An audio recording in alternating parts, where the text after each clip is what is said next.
How does a manager build a 14-year empire and then watch it slowly slip away? That's the question hanging over Atlético Madrid right now. 8 trophies.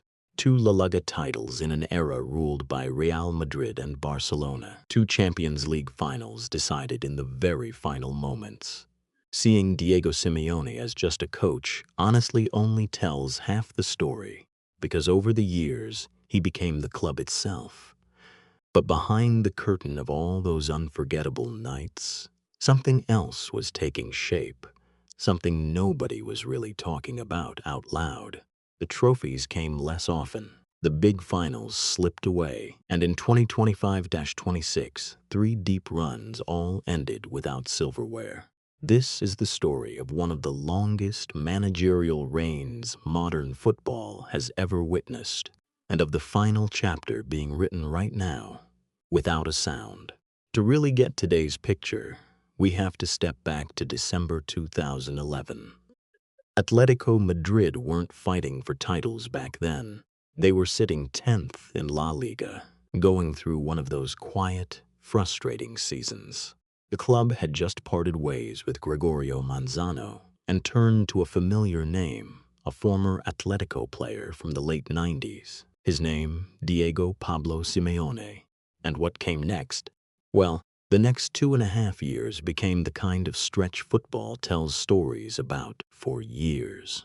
Within 5 months, the 2012 Europa League, a 3-0 win over Athletic Bilbao in Bucharest, then the UEFA Super Cup. Then, in May 2013, Atletico walked into the Santiago Bernabeu and beat Real Madrid 2-1 in the Copa del Rey final. Their first win over Real Madrid in 14 years. And then came May 2014.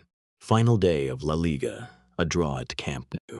And for the first time since 1996, the title trophy was heading to neither the Bernabeu nor Camp Nou. This time, it was finally taking its place in Atletico's cabinet. After 2014, Atletico didn't slow down. With Costa, Griezmann, Koke, and Oblak in goal, Atletico had become the kind of team Europe's biggest nights felt incomplete without. Just weeks later, they were in the Champions League final in Lisbon, leading 1-0 deep into stoppage time. Then, in the 93rd minute, a Sergio Ramos header turned everything upside down. Extra time, Real Madrid 4-1. 2 years later in Milan, the same 2 clubs met again. 1-1 after 120 minutes. Penalties, Real Madrid 5-3. 2 Champions League finals in 3 years, both ending with some of the most heartbreaking scripts football could write. But the trophies kept coming. Marseille beaten 3-0 in the 2018 Europa League, then a second La Liga in 2020-21 with Luis Suarez. 8 trophies in 9 years. A team once in the shadow of 2 giants was now one of European football's most respected names. But in football, nothing really stays the same for long, you know. In September 2017, Atletico opened the doors of their new home, the Wanda Metropolitano, and the old Vicente Calderón, where those classic Cholismo nights had been written. It was taken apart, stone by stone, over the years. By 2019, only the memories were left.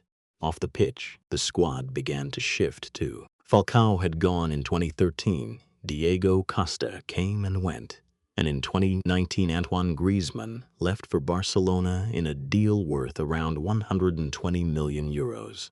But the bigger picture was happening in football itself. On one side, Pep Guardiola's Manchester City. On the other, Klopp's Liverpool.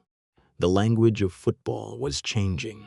High pressing, constant pressure, possession-based football was what everyone was talking about now.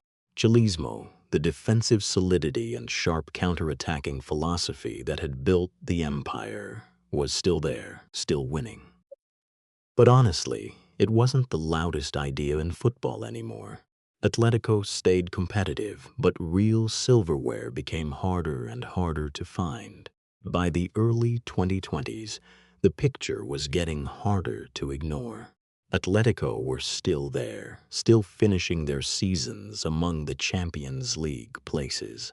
But honestly, a third major trophy under Simeone was starting to feel like a more and more distant dream. In November 2023, the club extended Simeone's contract through 2027, and the manager reportedly took a pay cut to help with the books. The message was clear: the project would continue, but it needed real investment behind it.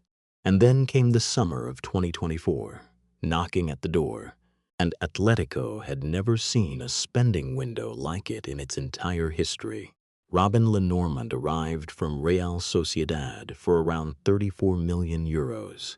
Alexander Sørloth from Villarreal for around 30. Conor Gallagher from Chelsea for around 42. And the centerpiece, Julián Álvarez, a World Cup and Champions League winner, arrived from Manchester City in a club record deal worth up to 95 million euros. The total bill, more than 180 million. Then, in November 2025, Apollo Sports Capital became a major investor in the club. Expectations were sky high. This was supposed to be the opening curtain of a new era, and the 2025-26 season was the one that would tell us whether that curtain could really go up. And what a strange season it became. For months, everything looked like it was finally falling into place, the way the club had been waiting for. Julián Álvarez was scoring everywhere, finishing the season with 30 goals in 58 appearances. Atletico reached the Champions League semifinals, their first Copa del Rey final since 2013, and chased third in La Liga to the very end. 3 different fronts, 3 real chances at silverware. But football has a way of testing teams in the moments that matter most. Arsenal won the Champions League semi-final 2-1 on aggregate. Real Sociedad won the Copa del Rey final on penalties. And on the final day, Villarreal beat Atletico 5-1, dropping them to 4th. 3 long, hopeful runs, 3 trophies right at their fingertips. And by the end of the season, none of them in the cabinet. Soon after, reports surfaced that Álvarez had turned down a new contract. Simeone confirmed he'd continue in 2026-27. The bigger the project gets, the louder the applause when trophies come, and the heavier the silence when they don't. So what does all of this actually mean? Because let's not forget, even after everything, Atlético Madrid are still one of Europe's strongest, most consistent names. 8 trophies in 14 years. Diego Simeone didn't just build a team here. He built an entire identity, an entire soul. But football is changing. The game is faster, the money is bigger, the expectations are higher. Cholismo is still here today. It's just that the world around it isn't the world it used to be. And what we're watching now may be the closing pages of one of the longest reigns modern football has ever seen, or the quiet prologue to a chapter no one has written yet. So where do you stand? Has the Simeone era really come to an end? Or is the next chapter still waiting to be written? Let me know down below. I read every single one.